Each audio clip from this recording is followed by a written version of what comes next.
इस कहानी की शुरुआत में हम एक आदमी को देखते हैं जो शिकारी था। अपनी बेटी के साथ जानवरों को पकड़ने के लिए ट्रैप्स लगा रहा था, जो एक किस्म का जाल होता है किसी को भी उसमें फंसाने के लिए। साथ ही जो पुराने ट्रैप्स में जानवर फंसे थे उन्हें भी वो निकाल रहा था। इनके साथ यहाँ इनका डॉग भी था। और वो आदमी रेडियो के जरिए अपनी वाइफ से बात करता है जिसका नाम एन था। वो उसे टाउन जाकर कुछ जरूरी सामान लाने को कहता है। अब ये 3 लोग थे इस फैमिली में जो शहर से दूर यहाँ जंगल में रहते थे। इनका गुजारा जानवरों की खाल को बेचकर होता था जिन्हें ये अपने ट्रैप्स में पकड़ा करते थे। उनका गोश्त पकाकर ये खा लेती थी और खाल को बेच दिया करते थे। अब इनके पास पैसे कमाने का ये इकलौता ही जरिया था क्योंकि शिकार के अलावा इन्हें और कुछ नहीं आता। तो इस वजह से एन का हस्बैंड अपनी बेटी को भी ये काम सिखा रहा था, मगर वो अभी इस काम में इतनी माहिर नहीं थी। वो बार बेटी ट्रैप्स को चेक कर ही रही थी कि देखती है कि उनके ट्रैप से एक जानवर गायब है, जो देखकर उसकी बेटी कहती है कि ये काम जरूर उसका हो सकता है, वो वापस आ गया है। वो यहाँ भेड़िए की बात कर रही थी जिससे हम समझ पाते हैं कि ये पहली बार नहीं हुआ, ऐसा पहले भी होता रहता है। उधर एन जानवरों की खाल लेकर एक स्टोर में उन्हें बेचने के लिए जाती है, जहाँ वो काफी परेशान नजर आ रही थी क्योंकि खाल की कीमत गिरने की वजह से ना तो उसे सही पैसे मिलते हैं और ना ही खाने के लिए इतना सामान मिलता है। दुकान का मालिक उसकी परेशानी देखकर कहता है कि आम जानवरों की खाल के इतने ही पैसे होते हैं, अगर आपको ज्यादा पैसे चाहिए तो आपको भेड़िए की खाल लानी होगी। मगर फिर भी एन परेशान ही थी, ये सोचकर कि मैं भेड़िए की खाल कहाँ से लाऊं। वो वहाँ पर लगी पोस्टर्स को भी बड़ी गौर से देख रही थी जो किराए के घर के थे और अच्छी जॉब के। उसकी शक्ल देखने से लग रहा था कि वो घर भी लेना चाहती है और अच्छी जॉब भी करना चाहती है, मगर किसी वजह से नहीं कर सकती। उसे शिकार करना भी नहीं पसंद, वो भी यही चाहती है कि हम जंगल की बजाय टाउन में रहे और मैं अपनी बेटी को अच्छे स्कूल में भेज सकूं। मगर क्योंकि उनके पास इतने पैसे नहीं थे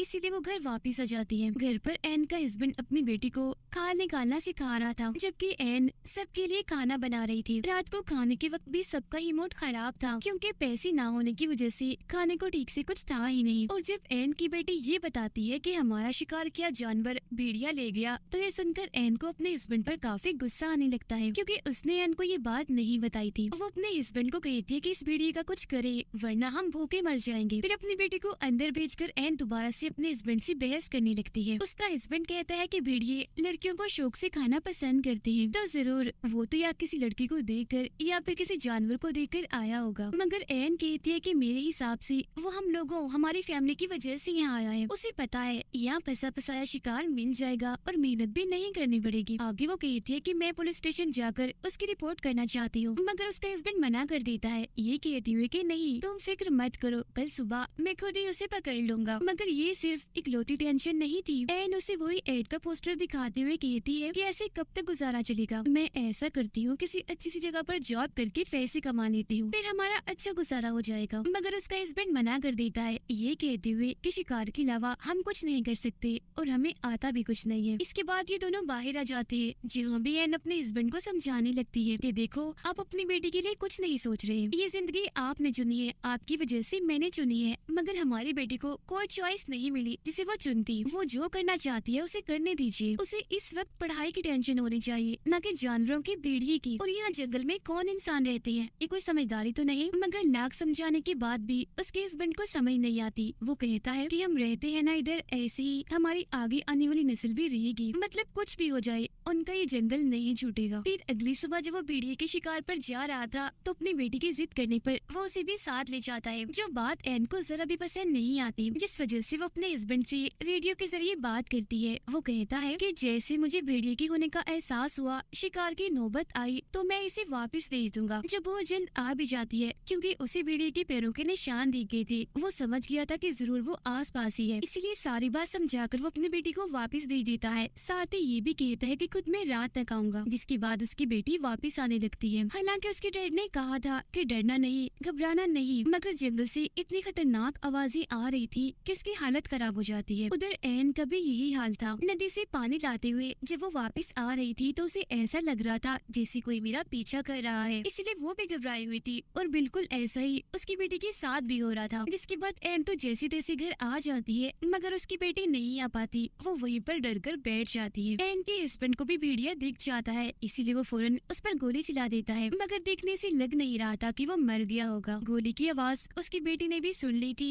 इसीलिए वो हिम्मत करके आगे बढ़ जाती है। गोली मारने के बाद जब एन का हस्बैंड वहाँ चेक करने आता है तो देखता है कि भेड़िया यहाँ नहीं है, जिसका मतलब था कि वो यहाँ से भाग गया। पर वहाँ एक चीज देख देखकर उसकी हालत खराब हो जाती है और वो चीज थी एक लड़की का कटा हुआ हाथ जिसे वो भेड़िया खा रहा था। अब सड़क पार करके जंगल की दूसरी तरफ आकर वो आगे बढ़ने लगता है, जहाँ का नजारा देखकर तो एकदम वो दंग रह जाता है। काफी घबरा गया था क्योंकि वहाँ लड़कियों की कटी हुई लाशें थी जिन्हें बड़ी बेरहमी से काट कर एक गोल दायरे की तरह रखा गया था, जो जाहिर है भेड़िए का काम तो नहीं हो सकता। जिससे वो समझ जाता है कि जंगल में भेड़िए के अलावा एक कातिल भी घूम रहा है जो ये सब कर रहा है, यानी लड़कियों को ऐसे बेरहमी से मार रहा है। जो देखकर वो एकदम घबरा गया था कि अब मेरी फैमिली को भी खतरा है, क्योंकि दो औरतें तो उसके घर में भी मौजूद थी। भेड़िए को तो वो संभाल लेगा, मगर इस खतरनाक कातिल से निपटना आसान नहीं होगा। घर आकर वो चुपचाप बैठा इसी बारे में ही सोच रहा था। उसकी नींद और भूख तो जैसी उड़ चुकी थी। घर पर उसने कुछ भी नहीं बताया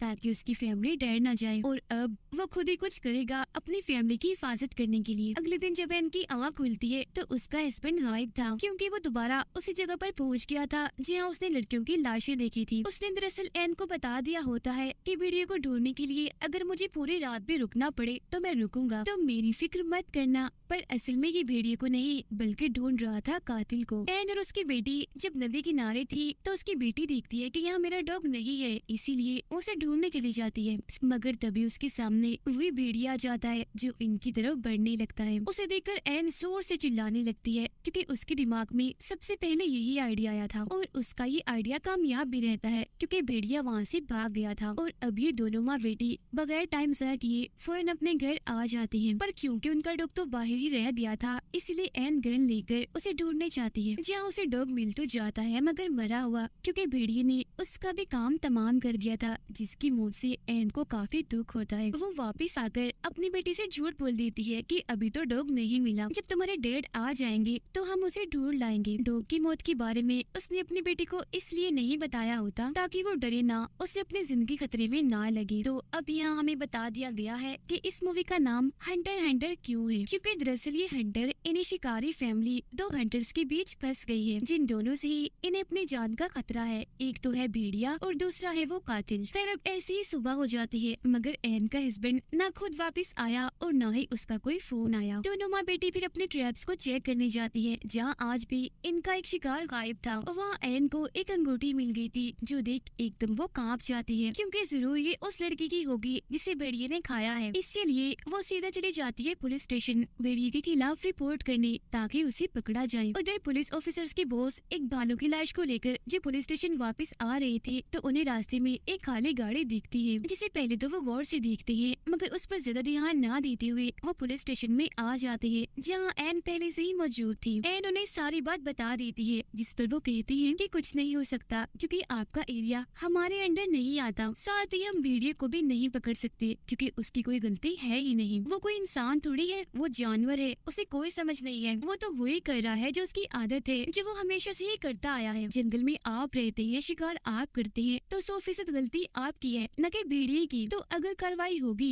तो आप लोगों पर होगी, न कि भेड़िए पर। अब मदद तो नहीं मिली, इसलिए एन को थोड़ा बहुत खाना लेकर ही घर वापस आना पड़ता है। फिर वो अपने डॉग को दफनाकर एक हिरन के बच्चे को मारकर अपने साथ घर ले आती है। अभी था तो गलत ही, मगर खाने के लिए इन्हें कुछ तो करना ही था। उसके हस्बैंड का कुछ अता पता नहीं था। भेड़िया सिर पर सवार है, खाना खत्म हो रहा है, इसलिए अब जो भी करना था एन को करना था। एन फिर अपनी बेटी के साथ मिलकर हिरन की खाल को उतारती है, जिसके बाद ये दोनों उसे पकाकर खाने लगती है। जहाँ तभी अचानक रेडियो पर कुछ हलचल महसूस होती है। एन बोलती तो है, मगर आगे से साफ आवाज नहीं आती। फिर रात को जब ये दोनों माँ बेटी सो रही थी, तो अचानक इनकी आँख खुल जाती है, क्योंकि जंगल से किसी के चिल्लाने की आवाज आ रही थी। जब ये चेक करने जाती है तो हम देखते हैं कि एन का हस्बैंड नहीं है, बल्कि ये कोई अनजान आदमी है जो काफी जख्मी था और मदद मांग रहा था। तब एन अपनी बेटी को वापस घर छोड़कर एक चीज पर उस आदमी को लिटाकर अपने घर ले आती है, क्योंकि भेड़िया उनके आसपास भी हो सकता है। चेक करने पर उस आदमी के पास एक रेडियो निकलता है, साथ ही उसकी टांग की हालत भी काफी खराब थी। अब ये रात भी ऐसी ही गुजर जाती है। अगली सुबह जब एन की बेटी उसके पास आती है, तो अचानक उसकी आंख खुल जाने की वजह से वो काफी घबरा गई थी। फौरन अपने मोम को बुला लेती है। उसकी मांगने पर एन उसे पानी पिलाती है और टांग के जख्म पर टांके भी लगा देती है। उसे देख एन की बेटी को अजीब लग रहा था, इसीलिए वो अपने मोम से कहती है कि डैड ने कहा था कि कभी भी किसी अनजान आदमी पर भरोसा मत करना। जो सुन एन कहती है, देखो उसकी हालत,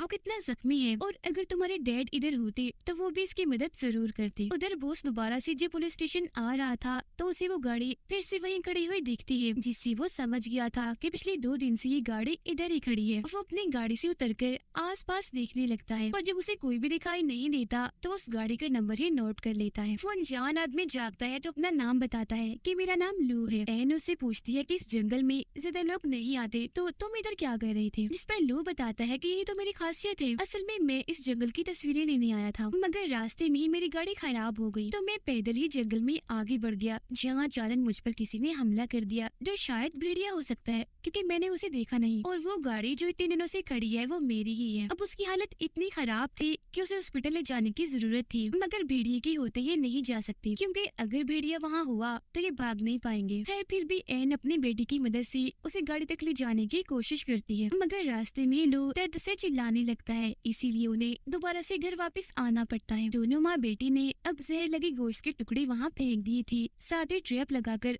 वहाँ आग भी जला दी थी ताकि ये लोग उस भेड़िए से बच सके। उधर बॉस गहरी सोच में पड़ा हुआ था क्योंकि पिछले काफी वक्त से लगातार लोग गायब हो रहे हैं, खास तौर पर लड़कियाँ, जो सिलसिला अभी भी जारी है। अब हालांकि उसकी ड्यूटी खत्म होने में सिर्फ 1 ही घंटा रह गया था, मगर फिर भी वो उस गाड़ी को चेक करने जाता है, जो उसकी सबसे बड़ी गलती थी। वो निशानों का पीछे करती आगे बढ़ ही रहा था कि तभी उसका पैर एक ट्रैप में फंस जाता है। वो उसे छुड़ाने के लिए जैसे थोड़ा हिलता है तो हाथ भी फंस गया था, जिससे जाहिर है ये अब यहाँ फंस चुका है, कहीं भी नहीं जा सकता। और ये ट्रैप जरूर एन के हस्बैंड ने लगाए होंगे कातिल को पकड़ने के लिए, मगर ये बेचारा इसमें फंस गया। उधर गन लेकर एन पूरी तरह चौकन्ना खड़ी थी, मगर पूरी रात बीत जाने के बाद भी ना तो उसका हस्बैंड वापस आया और ना ही भेड़िया। पुलिस स्टेशन में जब एक ऑफिसर आती है तो वो उसकी वाइफ का वॉइस मैसेज सुनती है, जिसमें वो कह रही थी कि बॉस कल रात घर वापस नहीं आए। अब ये ऑफिसर रेडियो के जरिए उनसे बात करने की कोशिश करती है, मगर वो कोई जवाब नहीं देती, इसलिए अब वो भी उस जगह के लिए निकल जाती है। उधर एन को भी अपने हस्बैंड की फिक्र होने लगी थी, इसीलिए वो नक्शा लेकर अपने हस्बैंड को ढूंढने के लिए निकल जाती है। उसे एक ट्रैप में खरगोश फंसा मिलता है, जिसे ना चाहते हुए भी इसे मारना ही पड़ता है। ऐसा करके वो काफी दुखी हो गई थी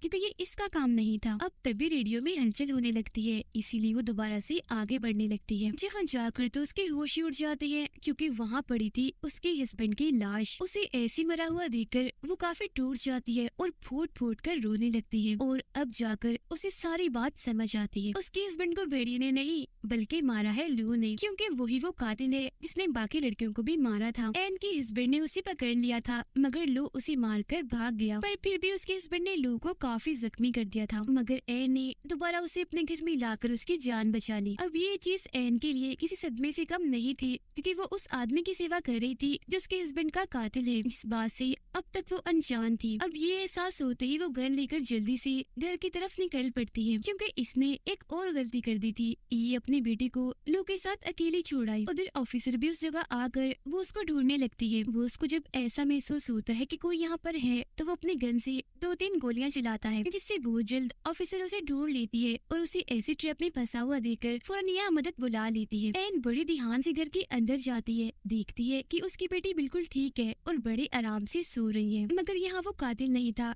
क्योंकि वो तो छुपा हुआ था दरवाजे के पीछे। फौरन ही वो एन पर हमला कर देता है, जिस जोर जबरदस्ती में एन की गन से गोली चल जाती है। जो आवाज सुनकर उसकी बेटी की आंख खुल गई थी, वो यहाँ आकर देखती है, मगर कोई फायदा नहीं होता क्योंकि तब तक एन को लू ने मारकर बेहोश कर दिया था। जंगल में पुलिस भी आ गई थी, मगर इससे पहले वो बॉस को ट्रैप से आजाद करते बॉस अपना दम तोड़ देता है। अब इन्हें यहाँ खून के निशान दिखते हैं, जो देखकर सारे पुलिस ऑफिसर्स जंगल में आगे बढ़ते हैं। एन को जब होश आती है तो लू उसे ट्रक की चाबी मांगता है, जिस पर वो कहती है कि एक शर्त पर, पहले बताओ कि मेरी बेटी कहाँ है। इस बात का तो वो कोई जवाब नहीं देता, मगर कहता है कि ऐसा कभी भी ना होता अगर तुम्हारा हस्बैंड अपने काम से काम रखता और बीच में ना आता। अपना राज छुपाने के लिए पहले तुम्हारे हस्बैंड को मारा और अब मैं तुम्हें भी मार दूंगा। जिसके बाद वो अपना सारा सामान जलाकर एन के पास आकर उससे बदतमीजी करने लगता है, मगर एन मौका देकर एक ट्रैप में उसका मुंह फंसा देती है और बाद में खुद को आजाद करके एक चीज से उस पर हमला करके उसे बेहोश कर देती है। अब अगले कमरे में जाकर एन वहाँ देखकर फूट फूट कर रोने लगती है क्योंकि वहाँ उसकी बेटी की लाश पड़ी थी जो हमें दिखाई नहीं जाती, जिसका मतलब था कि उस पागल कातिल ने जो इंसान के रूप में जानवर बना हुआ था उसने उसकी बेटी को भी नहीं छोड़ा। इसीलिए वो ठान लेती है कि मैं भी उसे नहीं छोड़ूंगी, अपने हस्बैंड और बेटी का बदला उससे लेकर रहूंगी। वो फिर लू को रस्सी से लटका कर उसके हेडफोन लगा कर गाने सुनने लगती है, जो करने के बाद वो लू की भी खाल उतारने लगती है, बिल्कुल किसी जानवर की तरह, क्योंकि वो भी तो किसी जानवर से कम नहीं था। कुछ ही देर में वो उसके पूरे ही जिस्म की खाल उतार मार देती है और आखिर में जेरी की भी, जिससे उसका बहुत सारा खून बहने लगता है। साथ ही वो काफी भयानक भी दिख रहा था। इतने ही देर में पुलिस भी बाहर आ चुकी थी, मगर तब तक एन ने अपना काम कर दिया था। वो उसके जेरी की जिल्द को अपने साथ बाहर ले आती है, जो देख पुलिस वाले काफी हैरान थे। वो उसके जेरी की जिल्द को पुलिस वालों के पास फेंक देती है, जो देख उनके होश उड़ जाते हैं। पुलिस अंदर जाकर चेक करती है, जहाँ लो अभी भी जिंदा था, मगर उसकी हालत बहुत ही खराब थी, इसीलिए कुछ देर ही वो बस जिंदा रहने वाला था। उसे देखने से किसी का भी दिल हिल जाता, इतना भयानक बदसूरत दिख रहा था वो। गाने सुनते सुनते एक जगह पर एन बैठ जाती है और अपनी फैमिली को याद करते ही गाने बंद कर देती है, और इसी के साथ ये फिल्म इधर ही खत्म हो जाती है।